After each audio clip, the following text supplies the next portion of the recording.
I feel like I'm her cash cow. You're her husband, man. I don't think she's ever, she's always had a safety net. I don't think she's ever been desperate like I have. She's your wife. What's the matter with you? Dude. What do you mean she's my wife? What does that have to do with it? I am my wife's safety net. Rat-a-tat-tat-tat-tat. What's up? This is John with the Dr. John Delony Show. So glad that you're with us. Talking about marriage and parenting and mental health and whatever else is going on in your life on the greatest marriage and parenting and mental health podcast in the history of the planet. And since podcasts have been around for like 10 years, it's a bold statement. Bold statement. You want to be on the show? Give me a buzz. 1-844-693-3291. That's 1-844-693-3291. Or you can go to johndelony.com/ask and fill out the form like it's 1982. And then Jenna will give you a buzz. Not a... What are the drinks called? White Claw? Yes. Those like hard seltzers? I think so. Yeah. Like it's like alcohol for kids, for children? It's like what we used to drink in high school, like Bartles and James. Exactly. Put Skittles in it. Okay. That's not the kind of buzz Jenna will give you, is what I'm trying to say. She will not... While intoxicating, I'm just turning this into an HR mess. She is intoxicating. She's not going to give you a buzz. She's going to call you on... All right, let's go to Brian in Evanston. This thing's just going to get off the rails before we even get going. What's up, Brian? Hey, how's it going? What's up, B-Money? Good, dude. You? Good. It's good to talk to you again. You too, man. Again, have we talked before? Yeah. You actually named the episode after my thing. Oh, so quick insider baseball. I don't ever name any of the episodes. That's pretty cool. That's Kelly's job. Very cool. Somebody did. Yeah, there you go. Hey, so what's up, man? Yeah. Hold on. What did we talk about last time? About my ex-wife and how she's an emotional terrorist. And I think it was back in April, so it was quite a while ago. I don't quite remember it, but everyone in the booth was like, oh, yeah, we remember Brian. All right. So welcome back, Brian. It's good to see you again. Yeah, thanks for having me. So my question was, like, I'm kind of frustrated with my wife, and I'm trying to keep it from turning into resentment from her. Okay. This is your current wife? Yeah, my current wife. Okay. And, she's been going to school to get her bachelor's degree, and, it's taken her 10 years. And, she started with an associate's. Okay. And, she's racked up a bunch of student loan debt. And, now she's at the end here, and she keeps failing this test she has to take. And every time it's like $150. And I don't think she's stupid, for sure. Like, she's smart. I just don't understand why she keeps failing it. And, I'm almost starting to resent her for it, because, it's like I'm financing her dreams while I have to work a job that I really don't like, just so we can pay the bills,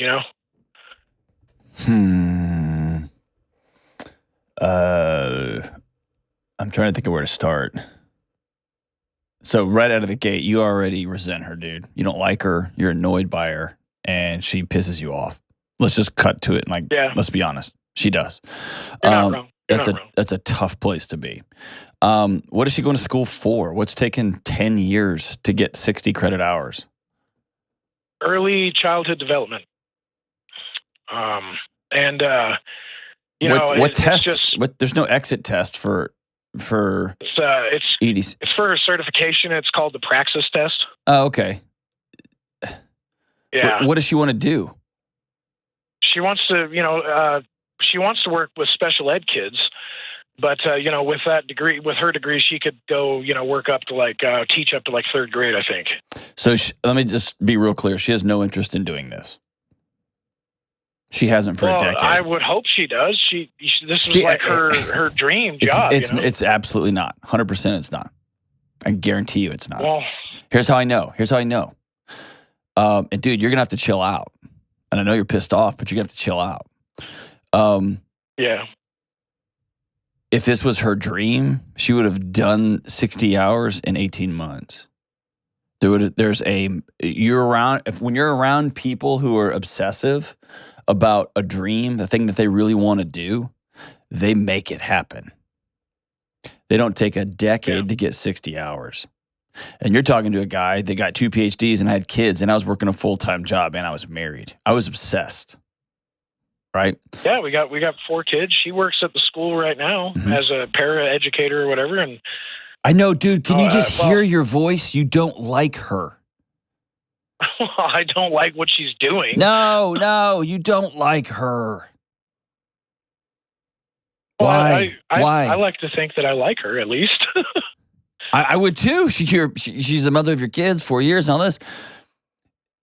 Is it something? Yeah.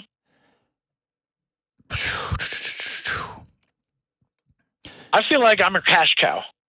You're her husband, that's man. What I feel like.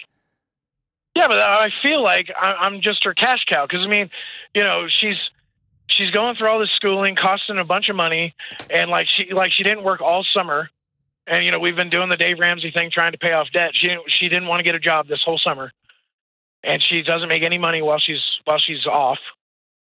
And you know, so I've been supporting the family for 3 months now, and you know, it's frustrating me pretty bad, and I can't even tell her about it because then she'll start crying and you know, because she'll shut down. Like she'll just clam right up. Dude, I'm clamming right up now talking to you. Why? Because, man, you're coming at me like I did something. Like you are so full of anger. I can hear it in you, man. And the way you just come, you're not interested in a discussion or a, hey, what's next? It's a, I've got to get this out. And let me be honest, it's okay to do that. It's super okay, right? You're going to hurt my feelings. But I absolutely can see you being a lot. My question for you is this. This is not the ultimate issue. There's something beneath this or beneath that. And let me throw a couple of ideas out there. Number one, how old's your oldest kid? 15. 15, and what's your youngest? Should be 5 next month. Okay. So you've got 4 kids. Things are chaotic. Bills are very, very tight. You found yourself in a mess. You're with a 15-year-old all the way down to a 5-year-old. I'm just guessing here. This is most couples. This doesn't have to be you. Your sex life screwed up. Your time alone with your wife is screwed up. Your friends are screwed up. Like you're just running and running and running. And whenever we're running, we start looking for who's not doing their part, right? And so it becomes this woe is me kind of thing. That could be one of them. It could be that you don't like who you've become. And I'm going to go, right? I don't know what the deal is, but there's something beneath the thing. What is the thing beneath the thing? I'm not attracted to my wife anymore. I think she's lazy. I don't like her character. Like, what is the thing beneath the thing? Because this is, let me ask you this. It's been going on for 10 years, brother. And so it would have boiled up before now is what I'm saying. I guess maybe I don't like her character. I don't really like her work ethic. She almost seems like she just doesn't care about anything. Who takes care of these 4 kids? Well, we she's at home with them right now just because she's it's summer vacation, and but they'll be in school. You know, I mean, I'm home every night. Even though I'm a truck driver, but I'm there with her. But she's just sitting around all day, watching reality TV and crap. And have you ever stayed at home with 4 kids? Yeah, I've done that. And there's just nothing going on. She's just sitting around. Well, yeah. I mean, she's just sitting around. The kids are tearing the house apart, and it's not necessarily that I want her to clean up. Like the house has to be immaculate and dinner has to be on the table when I get home. But she, it just doesn't seem like she's putting forth any effort. It's almost like she just doesn't care. I mean, like we don't even think the same about money. She sees like $500 in our account, and I see no money, and and we can't even be on the same page about that. Why? It's like we're living 2 separate lives. That's it right there. That's it right there. Well, I mean, I don't know how I can, because if I try to give her maybe some advice, I probably do come off as overbearing and arrogant. 100%. Yeah, and but like she's telling me, well, why's your way the right way? That's a very fair question. It's a fair question. It's a fair question, but I don't think she's ever. She's always had a safety net. I don't think she's ever been desperate like I have. She's your wife. What's the matter with you, dude? What do you mean she's my wife? What does that have to do with it? I don't ever. I am my wife's safety net. Well, and she's mine. I'm just saying. I don't ever want my wife to have to feel desperate. What are you talking about? I'm just saying, in her younger years, she's never had to feel desperate like with money, I'm her safety net. I go out and work 70 hours a week, and I take care of them. I don't want her to feel desperate now, but I'm just saying she never did, and that's why I think that's why she feels that like money is not important or something, I don't know. I am arrogant, and I have a big ego. I can admit that. So, here's what it sounds like, dude. Can I be honest with you? Yeah. Sounds like you are real freaking lonely. That sounds is like you 100%. are real lonely. And I'm surrounded by people. That's exactly right. And you're drowning, yes, right, on a boat full of people. And it was a revelation to me when I learned that male depression male loneliness, male depression often comes out with volume, with anger, with you need to fix, fill in the blank. And anytime I'm sitting with somebody, like I am with you right now, who is this much disdain for his wife. And yes, you could say, I love her. If somebody tried to come in the house, I'd fight them. Yes, you could do the William Wallace stuff, but you don't like her. You have disdain for her. And that's not like just my wife, but like you wouldn't marry this person again if you knew them. And that circles back in this world to you. And quite unfortunately, she's on the phone. So you have her call me one day and I talk to her about all of her soap opera watching and her bonbon eating, which I take issue with. That's a whole other call. What do you need, man? I don't know. What do you need? You do, man. What do you need? What's scaring you? I feel like she doesn't. No. Quit talking about her. What scares you? Oh, okay. I guess being completely alone with no people around me or something.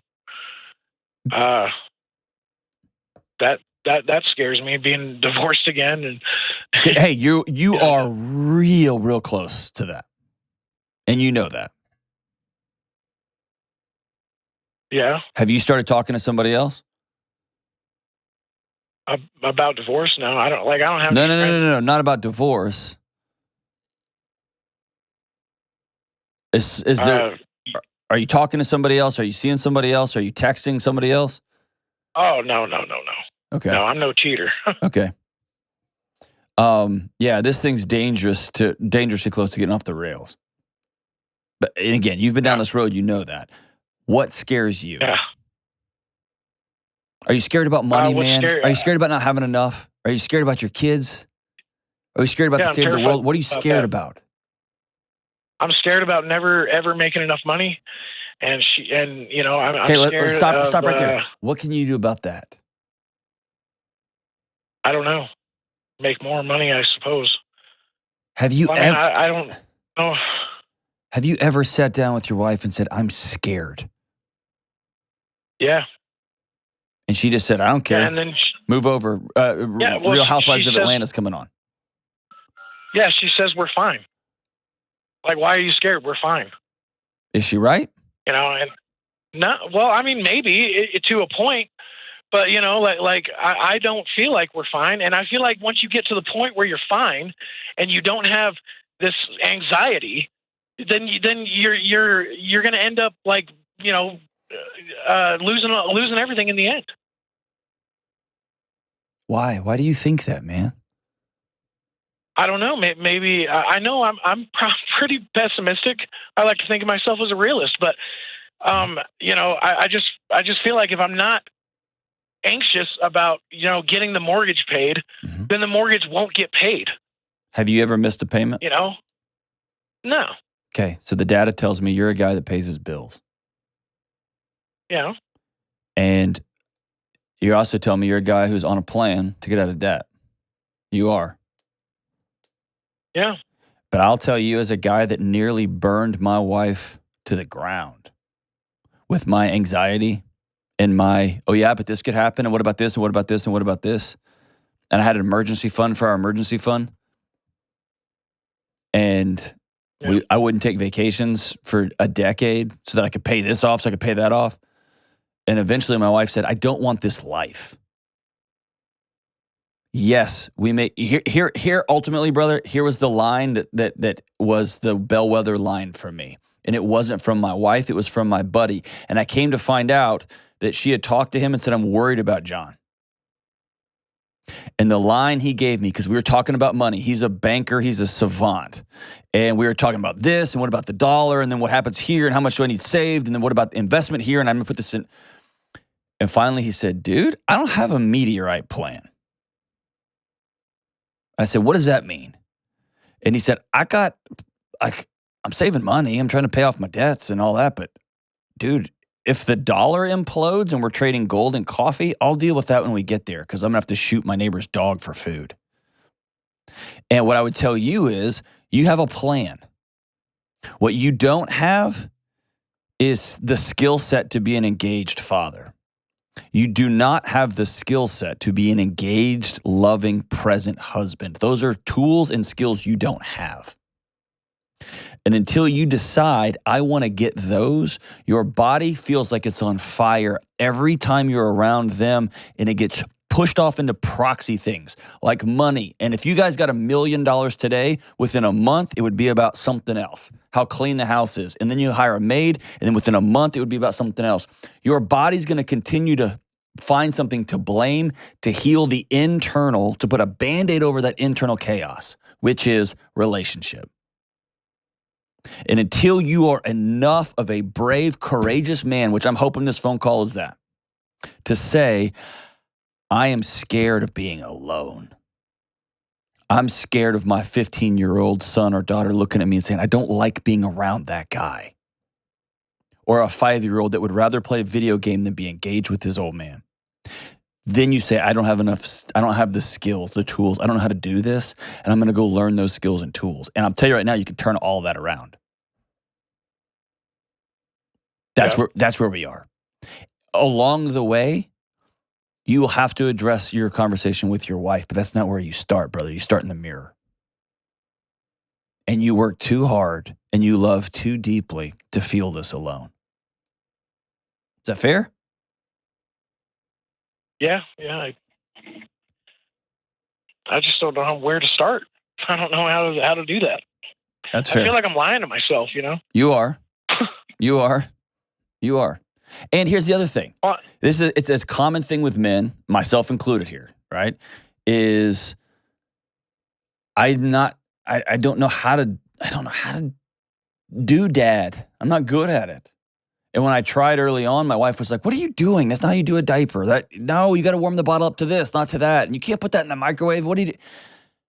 And I found myself early on, I was better at work than I was at home. So I just started spending time there because that's where I was good at what I did. And I felt like I could help there. And you probably heard me talk about on the show. It was just this year that my wife looked at me with her hands on my face and said, John, we have enough. We need you. And then I thought, oh, crap, I don't know how to do that. Yeah. See what I'm saying? Yeah. So it sounds like your wife has not checked out of, is not lazy. It sounds like she quit because you're probably a lot. I am a lot. I'll give you that. And my guess is she doesn't have a path to victory with you.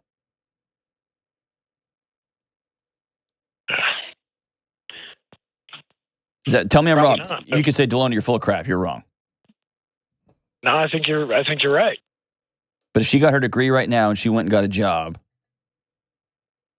she may have awareness that you may not think I'm doing anything, but the laundry of 4 kids plus a driver has to get done.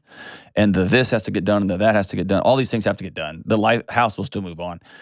And I'm going to go make $40,000, and within a few months, my husband, Brian's going to ask me, why aren't you making 50?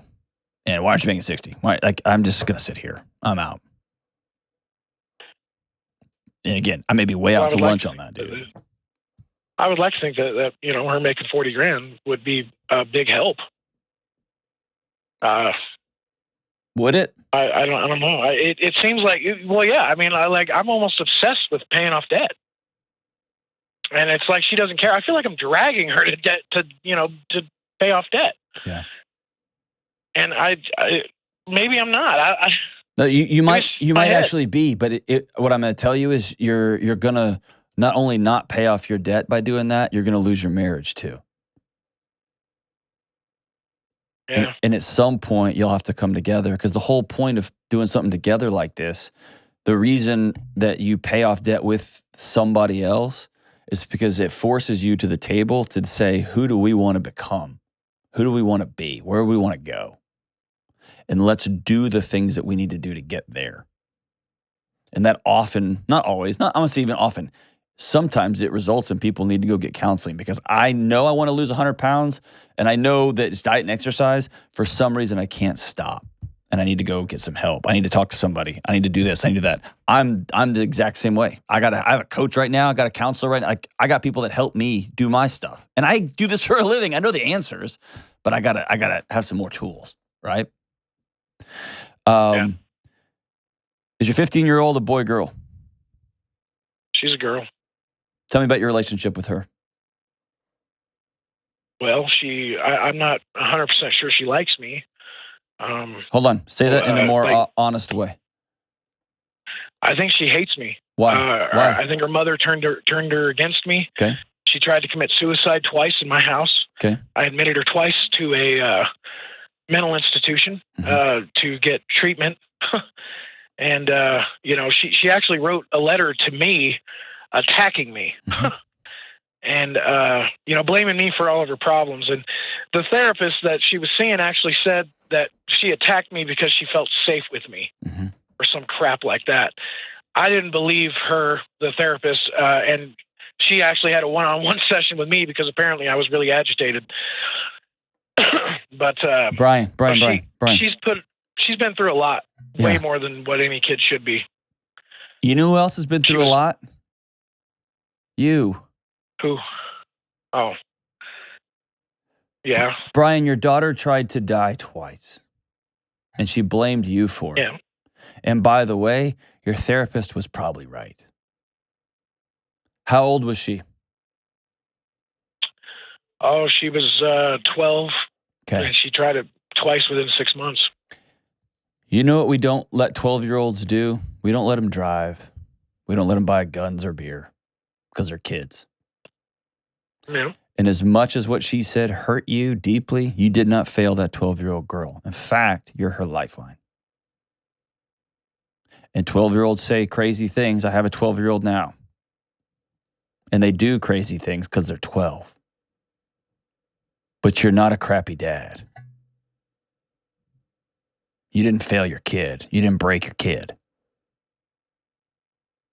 Well, I mean, I failed her when she was 6, really. One of her mom's boyfriends assaulted her for 2 years under her nose, and that was pretty bad. Did you know that? I didn't find out until my ex-wife called me and said, we're heading over to the hospital because we got to do a rape kit on Kylie. And I'm like... Then you didn't fail your daughter. Did you show up? I was there, yeah. Then you were there with her in the fire, my brother. Listen, until you let Brian off the hook, everything's going to feel like it's on fire. Yeah. I thought at the beginning of this call you don't like your wife, and that may be true. You don't like Brian. I think I don't I think I hate myself. I don't think so. I know so. Yeah. And that's got to stop because you're a good dad. You're a dad filled with rage. And if I have a 6-year-old little girl, and if I found out she'd been sexually assaulted, I would be filled with rage too, to the point that I couldn't breathe and I couldn't see. Okay? Yeah. And if my 12-year-old tried to hurt himself and blame me for it, I would be sick and disgusted and I would call myself a failure. Your responses have been right, but that doesn't mean they're true.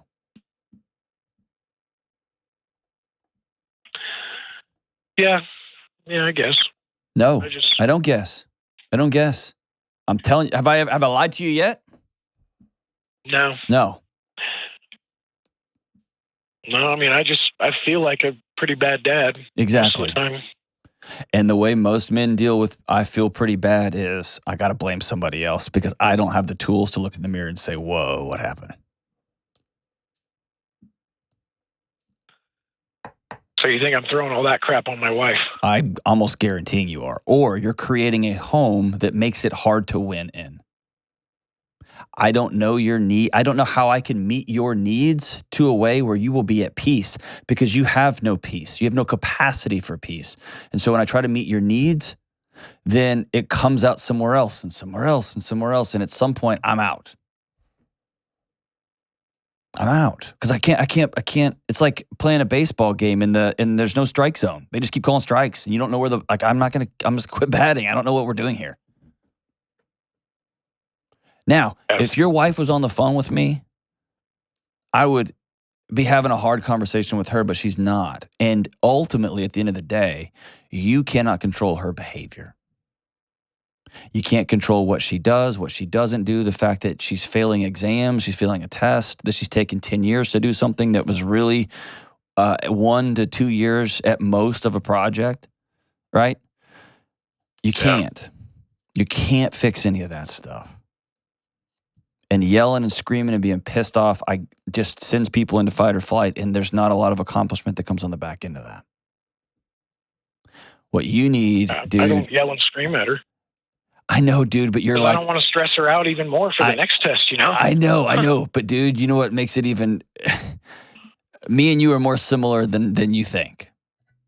And you know what my superpower was? I never, ever, ever yell when I'm pissed. Never. But, dude, I can be really violent with my silence. My silence can fill up a room. I do the same thing. It's a nuclear reactor energy. And my kids know to back out. My wife knows to not engage. And then I can be righteous and have all the indignation in the world and be like, I didn't say anything. What? Oh, everybody hates dad because I'm so tired because I've been working my butt off, right? No, I knew exactly what I was doing. In fact, if I yell, people can point at me and go, that guy's crazy. But if I'm a nuclear reactor, you know what they do? They go in the mirror and think they're crazy. Yeah. So like manipulation almost. Kind of. So here's your path forward, my brother, okay? Path number 1 is you're going to have to write Brian, the Brian that 9 years ago found out that somebody sexually assaulted his daughter. You're going to have to write that Brian a thank you letter and say thank you for showing up and doing the best you could in the single most nightmarish situation I can imagine. It's pretty bad. It is. And you're going to have to write the Brian of 3 years ago, of 4 years ago, another letter that says, you were such a good father that you are the only one that a spun out, terrified little 12-year-old child could throw a dart at. Because even she was wise enough to know that mom's too reactive. I can't, mom's not safe. And you need to write that guy a note that says, thank you for loving your daughter. Even though that hurt. Yeah. And then you're going to have to go sit down with your wife and say, I'm sorry. I've been scared for 10 years. I haven't liked myself for 10 years. I've been walking around with stories in my head for 10 years. I'm anxious. I'm alone. And I need you to hear me say, here's a couple of things I'm really scared about. I'm scared about ending up completely alone. I'm scared about not having enough money for these kids. I'm scared that another one of my kids is going to hate me and try to hurt themselves again. I need to put those things on the table. The word that nobody likes to say, especially tough guys, is vulnerable. You have to say, you can hurt me with what I'm about to tell you, and I'm asking you not to. And what I will tell you is this, Brian. You're going to feel uncomfortable if you did all those three things. Even you want to take one step further. If you read those two letters that you wrote to 9 years ago, Brian, and 3 or 4 years ago, Brian, you read those to your wife, and then you sat down with her and had this conversation.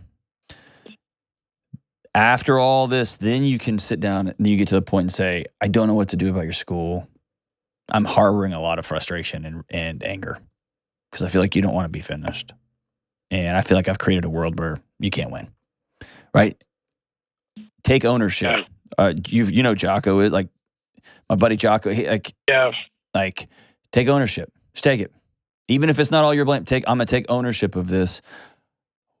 I'm going to need to do some healing and learn some new skills. And I'm going to need us to dream together. And all of this is a completely uncharted water for you. This is you walking out into the woods with a machete saying, I got to cut my own path here. I don't know what I'm doing. But I will tell you this, being raged out and pissed off at your wife will solve nothing other than you not being married anymore. Being pissed off and angry and raged out will solve nothing other than your kids will learn he's not safe to be around. And what I would say is look back on the last 10 years and say, has this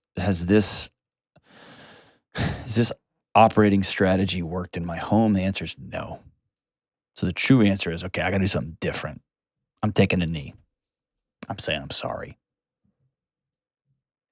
Hang on the line here. I'm going to send you a copy of my new book. I'm going to send you two things. I'm going to send you a copy of my book, and I'm going to send you the digital one so you can listen to it in the car while you're driving, okay? I'm going to send you an audio book and the new book, Own Your Past, Change Your Future. My guess is, Brian, if you and I talk long enough, we would go back to when you were a kid because some of these stories have been rattling around for a long time. And what I'll tell you is you are too good of a man, and you work too hard, and you love too deeply to have this little piece in your life, to be this lonely, to be this all by yourself, trying to hold this thing together. And I'll give you the tools to start healing that, okay? I'm grateful for you, appreciate you, and I gave you hell at the beginning of this call. I'm not gonna apologize for it, but I appreciate you being honest and going back and forth with me. But I love you, and I want you to have peace in your life, peace in your home, and peace in your family. You deserve that. Your kids deserve that. Your wife deserves that.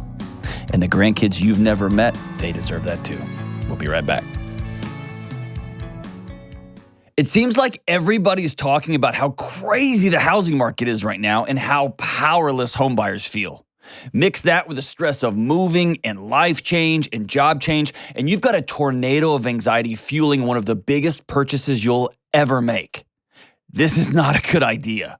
So if you're a new home buyer right now, my advice to you is to focus on what you can control, like the people you choose to help you in the home buying process. You need folks like my friends at Churchill Mortgage. Churchill is a Ramsey trusted provider that's been helping people with their home mortgages for decades. And their Home Buyer Edge program will help you skip a bunch of the stress. Here's how it works. Apply to become a Churchill certified home buyer and cap your interest rate for 90 days. Then you'll get a $5,000 seller guarantee to help your offer stand out. So go ahead, take a deep breath because Churchill has your back. Check them out at churchillmortgage.com/Delony and get the Home Buyer Edge today. This is a paid advertisement. NMLS ID 1591. NMLSconsumeraccess.org. Equal housing lender. 1749 Mallory Lane, Suite 100. Brentwood, Tennessee 37027. Programs are for select loan types only and are not available in all states or locations. All right, we're back. Let's go to Becca in Seattle, home of Pearl Jam and Alice in Chains. What's up, Becca? Hi, how are you? Partying. What about you? I'm good. Thanks for talking to me again. Of course.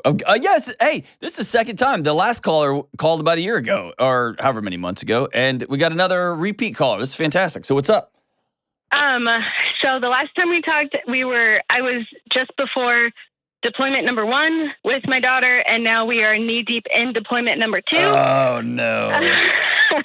It's okay. We learned a lot from the first one, and it's completely different, and nothing that happened in the first one applies to the second one. So it's like having kids, man. It's like, oh, I got this figured out. Like, nope. Nope. Right. So my daughter's 3, and she's a nut. She's absolutely great. She holds on so tight to everything and everyone, especially me. And so I feel like I'm kind of.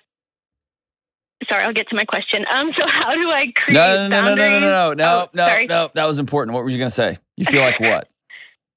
I feel like I'm kind of at the end of my rope. Yep. Sort of. I'm so tired. Yeah. I'm so tired. And this actually has to do with that. And so so how do I create boundaries with my 3-year-old without weaponizing our relationship or making my presence a punishment for her, specifically at bedtime? Oh, that's so good. You are using my words against me, and I love it. I love it.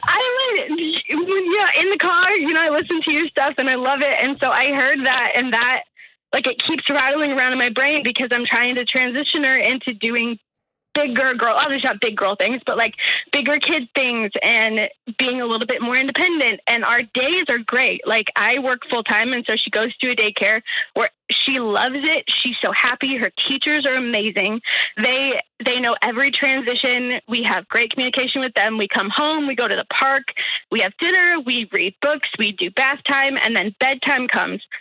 And she just looks at me with those big brown eyes that I gave her, and she's like, "Don't leave me." Yes. And I'm like, dude. And I don't know if I lost whatever mom gene I was supposed to have, because I can't do like co-sleeping. Mm-hmm. I will be awake all night. It scares me. Her room is her safe place. Mm-hmm. And so for her to be in my room, I'm like, she's going to fall off the bed.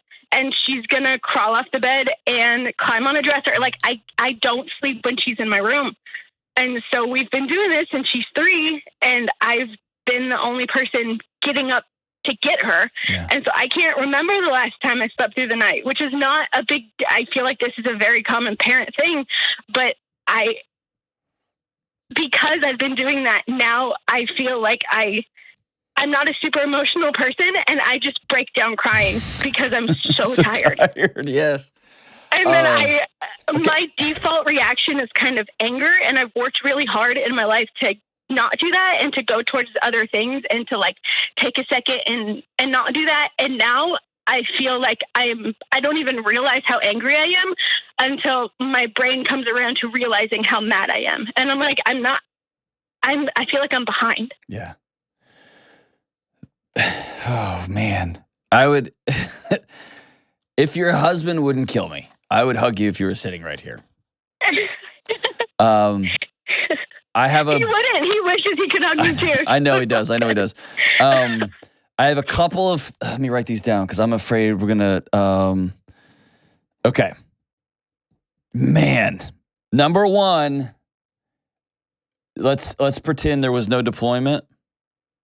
3 o'clock, 3-year-old and bedtimes is the worst. Okay. So you've got 20 things happening all at the same time. Hear me say this. I have a smile on my face. You're doing a great job. Okay. And you didn't just hear the last call where we're yelling at each other. You are doing a great job. Okay. And the chaos you feel and this is never going to end. All of that is, I couldn't tell you how normal it is. Okay. Yeah.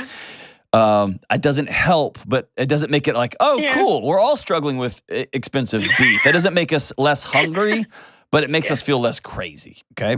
Yeah. The 2 words I heard you say, I heard you say one word a lot, and then another word just kept coming to me, okay? Mm-hmm. And that sounded all woo-woo, like, I have a word spoken to me, like, not like that. And feel free to push back on anything, okay? Okay. You said I feel a lot, okay? Yeah. Here's a crazy thing that happens when it comes to feeling a lot is your kid can quickly become our emotional regulation blanket. Mm-hmm. I feel better. I'll just use me. I feel better when I'm hugging my 6-year-old daughter. When I'm watching some knuckleheaded little movie, whatever kid nonsense they want to watch about dinosaurs and dragons, I don't know what the crap we're watching. My heart rate will slow down, and I've tracked it on like a wrist strap when she snuggles up next to me for about 20 or 30 minutes. Mm-hmm. And intuitively, she feels that. Yeah. And so the more exhausted and spun out you get, this is a crazy thing, the more she can feel like I have to be near her to help. Mm-hmm. I've noticed that last month she started getting really angry. And I was like, and I know why. Like I've listened, I know she's a sponge and she picks up everything. And so, and especially because it's just her and I. And so I'm the person that she's getting all this from. And so that's why now I'm like, well, she's slowly developing her own too, right? It's this weird mix. Here's the other word that keeps coming to mind to me. Tell me I'm wrong. Mm-hmm. You sound really, really tired. You sound really exhausted. You sound really burned out. Can I tell you what you really sound? Sure. You sound completely and totally alone. You sound really lonely. Yeah. Is that true? Yeah. I imagine you're working all day and she's at daycare and you want to make sure that I've got to do both parent roles. So I've got to spend extra time at the park, at dinner, having fun, reading books, singing songs, doing bath. And then, right, I've got to make sure all that time is accounted for. Otherwise, my daughter will fall off because husband's gone. And this is what moms do. And we got to do this, we got to do this. Your daughter would benefit tremendously if one night a week you got a babysitter that she loved or sent her to a friend's house, a parent, another parent, and you went and hung out with some girlfriends and just hung out. She would benefit so much. But she's already gone all day. It doesn't matter. I know, but you're coming home with a hole in your heart. And part of that hole is your husband, fair. But you're coming in with a hole in your heart, which is connectivity to a tribe. Yeah. Your body recognizes you are all alone. It's a very normal response. And yet, you feel this guilt and obligation to do every minute of every day with her that she's not at daycare because I'm such a terrible mom that I send her to daycare, right? So all this guilt factory. No, I will push against on that because I love she has a place to go. She has friends. She's awesome. Not upset when she goes. So I'll push against that. I don't feel guilt for sending her to daycare. Okay, good. Like in that specific scenario. Good. But I do feel guilt if she comes home and she sees me and she's so excited to be with me. And then I push her off on someone else. I don't want her to feel like I don't want her around. Gotcha. Because I like her. She's great. She's right. 3. She's little. I'm not that person that says my 3-year-old's my best friend. She's great, yes. but she's not my best friend. Good. She needs to see you have a best friend. Oh, yeah. And we need to model that. Here's what we need to do for her. We need to let her off the hook that it's her job to hold center of this home because she's just 3. She's not strong enough to hold that center. Yeah. So once a week, we're going to let her know, no, mom's going out with her friends. You've been playing with your friends all day. Now mommy's going to go play with her friends. And she may be like, no, mommy, no, for the first few times. And then it's going to become the way it is. Mommy goes and plays with her friends. And then what we're going to teach that 3-year-old is, man, having a community was so important that once a week, mom left her kid to go to be with community because the only way she could fully parent was to be fully tethered to a gang. That's the only way it works. Is that fair? Yeah.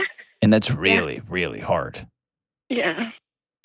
Because that means mom's going to have to go be awkward and be weird and show up and be the new girl and the new... I hate it. I know, it's the worst.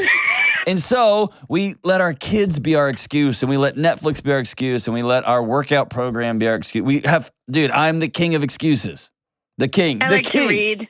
I have too many books. I like to read. Yep. For real. Did you know I made a rule for myself? Here's how the rule I made. I go to all these great cities all over the country doing events and things. And you know what I do? I sit in the hotel and read books like a loser, like a complete nerd. And so this summer I made a rule. When I go to a new city, I got to go walk around.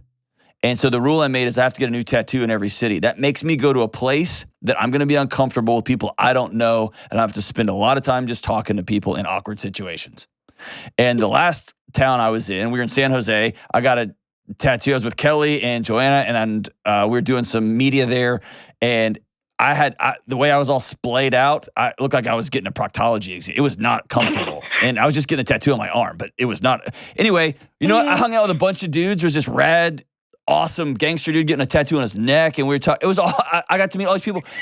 I had to just put myself in that situation. And then when I did, it was fun, right? Yeah. It was fun.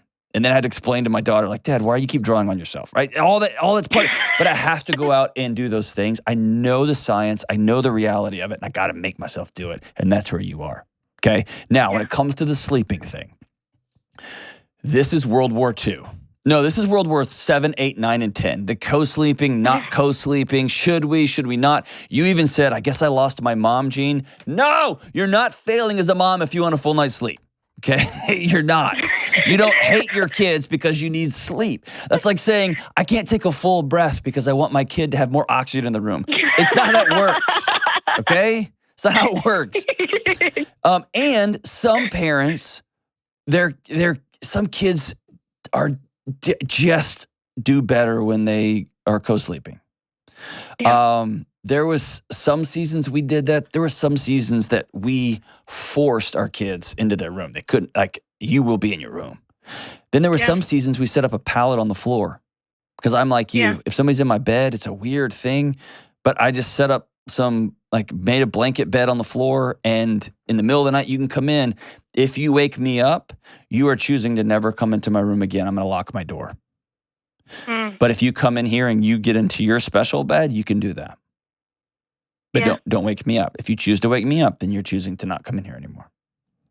Yeah. You see what I'm saying? Or tonight is sleep night for mommy, and so you're going to have to stay in here. Tonight you're sleeping in here.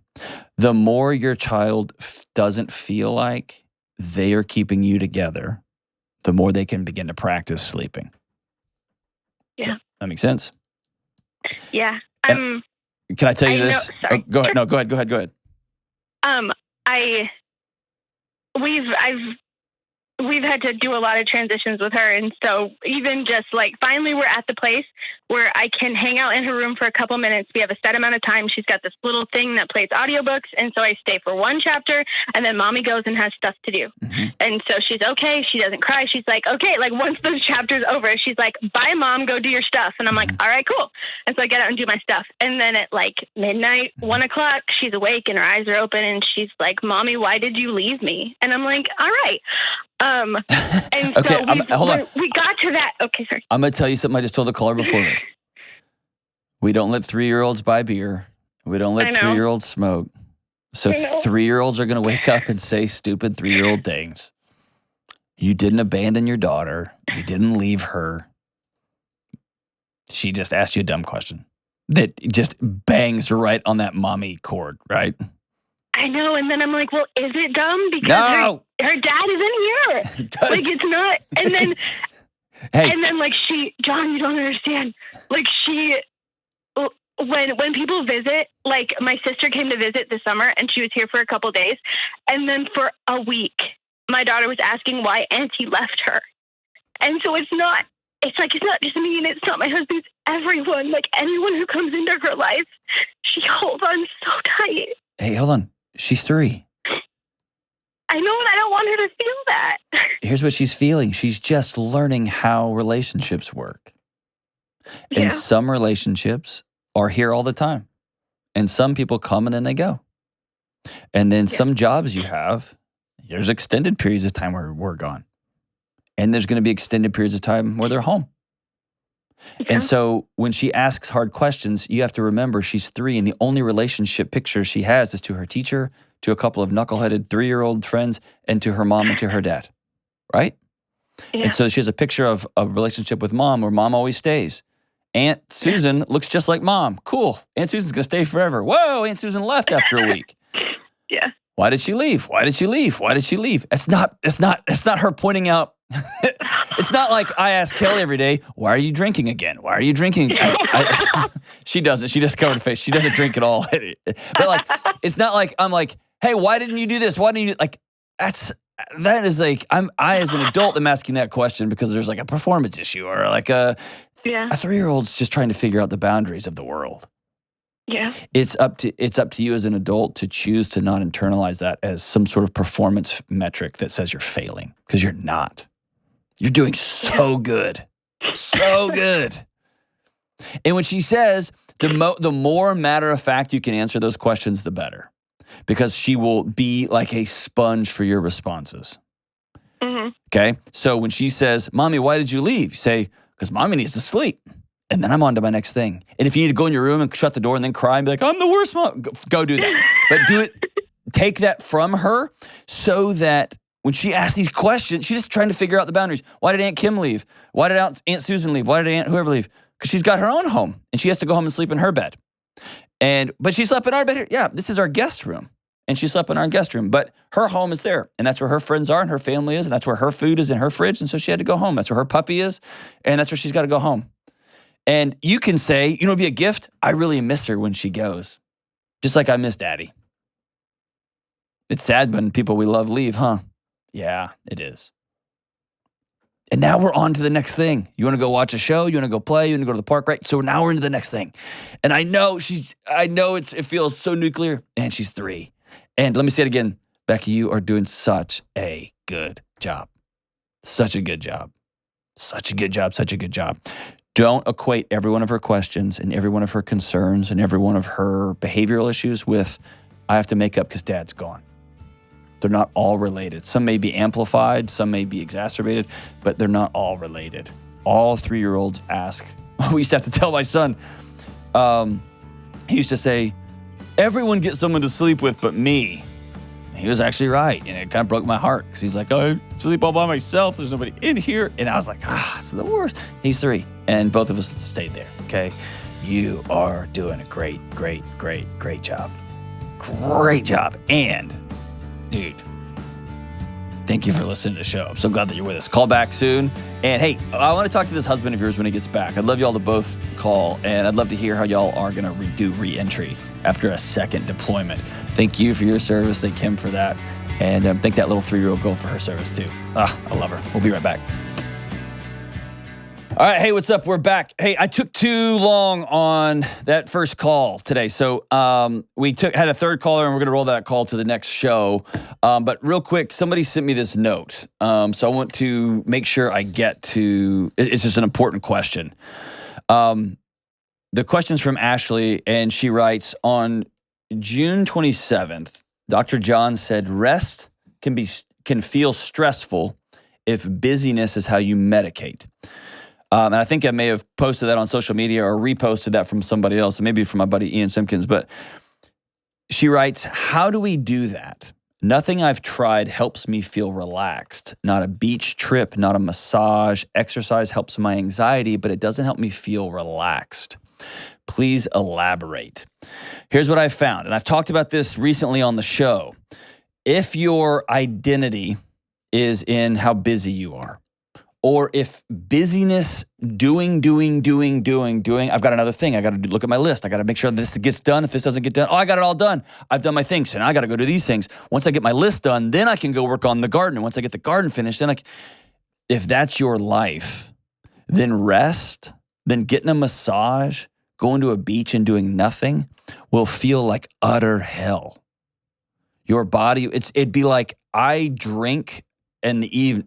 That's going to look great when somebody clips that. If you're somebody who drinks after work to feel better, or just to take the edge off, if you will, just need a drink after a hard day, and you do that every day for a week and then for a month, and then you have a hard day and you don't drink, your body will feel terrible. It will feel terrible. And so we often think, I'm just going to go get a massage. I'm just going to go to the beach and lay on the beach for a week. If busyness is how you deal with the pain in your life, if busyness is an identity, if being busy and running and gunning and go, I'm a CEO or I'm a small business owner and then I run a marathon on the weekend and then I've got my kids and 6 different things. If that's you, then simply doing nothing will feel like torture. So, I think I mentioned this. I tried that, and by the way, this is me. This is me. Busyness is my medication. I don't do drugs. I don't hardly drink at all. I'm busy, and busy is my heroin. It's my numbing device. I just take on too many things. I say yes to everything, and all right. So that's my problem that I got to work through. So what I used to do is I would be so busy until I was about to collapse. And then my wife and I would go away for 2 or 3 days because I was such a cheapskate. And I couldn't ROI a vacation. And so let's just go. And then I think I mentioned on the show, I would have a big crazy dinner because we're finally on vacation. And I'd have a couple of drinks because we're finally on vacation. And then let's do something in the morning. And I'd be like, no, I'm finally sleeping in. And then suddenly it's 11:30 or 12 the next morning, just watching episodes of The Office, reruns on some hotel TV. And then I go eat again because the only thing to pick up my blood sugar is another meal. And then just within a couple of days, I'm exhausted. I'm more exhausted. I'm kind of grumpy to be around and my body starts itching. I'll start checking my work email. I'll start like trying to do a project that's down the road. Like I just start itching. I got to do. This last time, my wife and I took a long vacation. And on that vacation, I think I mentioned this on the show, we were highly intentional about a couple of things. We exercised like crazy. I took full advantage. I saved my money for months. And I visited the spa several times. Like I got several massages and I put the money in to make sure we just got money falling from the sky. We're going to make sure that I've got time for this because touch is important. Working it all out is important. And we got out in nature a lot. And then we booked we're going to go do these things together. And being with other people, number one, she's my best friend on the planet. She's awesome. Doing things together with her is enjoyable for me. So that was number one. I had somebody else with me. We had some very clear things that we were not going to cancel, and I was moving my body. After day 3, entered a state of rest that I have not experienced ever that I have any sort of recollection. The last couple of days of this week getaway, I had more important thinking. I had more peaceful thoughts. I had more, hey, I really need to work on this. Just more clarity.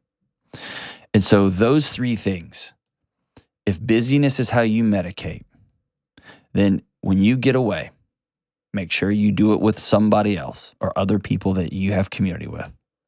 Make sure you are exercising. Do too much. Don't overdo it and injure yourself.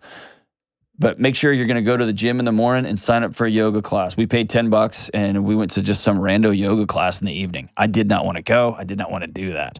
It was worth going. And then we went on another long hike the next day. And then I went back to the gym later that evening, right? I kind of pushed it pretty hard. And then we had some appointments that we didn't miss. And then we had one crazy get off the rails meal. It was awesome. It was ridiculous. And, but we ended up eating a lot more sensibly throughout the week. And it just made us all feel better. And we felt better. We were in better moods. And we were in better moods. We were able to rest. Right? So that's what I would tell you. If you struggle with busyness as a drug, you got to deal with the core issues. What are you running from? What are you running from? What are you running from? So it's a great, great question, Ashley, and I hope my answer helps. I love these questions when you write them in, and I'll start doing a better job of answering these email questions. We get some great ones in. But hopefully I answered your question there. We'll be right back. Hey, what's up? Now that my new book, Own Your Past, Change Your Future, is out in the wild, we've been hearing reviews and feedback from readers, and wow, I'm so grateful. And one of the things I've been most excited about hearing is that this book is not just for people who are healing from terrible traumatic experience or other big scary things from their past. This book is for everyone in every walk of life. The single 30-year-old looking to sharpen their mind, the 25-year-old hoping to make new friends, the parent who's tired of seeing their kids' eyes glued to a screen, but who doesn't know how to re-enter their life. People coming out of abusive relationships, everyone. And this book isn't me talking at you.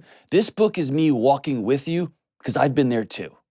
To better understand and improve your mental, relational, and emotional health, please check out Own Your Past, Change Your Future at johndelony.com today. That's johndelony.com today.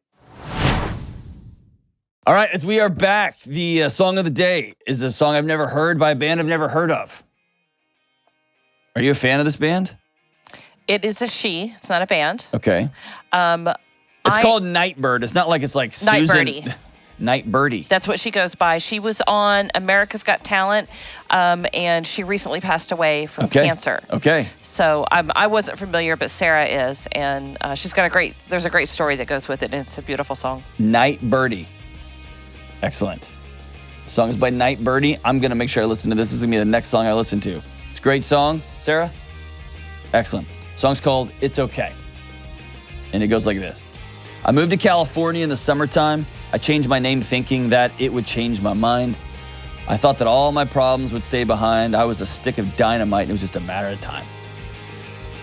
Dang, oh my, now I can't hide. Said I knew myself, but I guess I lied. I have heard this song. This is tremendous. It's okay. If you're a little lost, we're all a little lost and it's all right. And if you're lost, we're all a little lost and it's all right. It's okay. It's all right. And I wrote 100 pages, but I burned them all. I drove through yellow lights and I didn't look back at all. I don't look back at all. I don't look back at all. And you can call me reckless. I'm a cannonball. I don't know why I take the tightrope and cry when I fall. Dang, oh my, now I can't hide. Said I knew what I wanted, but I guess I lied. It's okay. If you're lost, we're all a little lost and it's all right. And this is what we do on this show, man. We sit with folks who are lost, and we'll see you soon.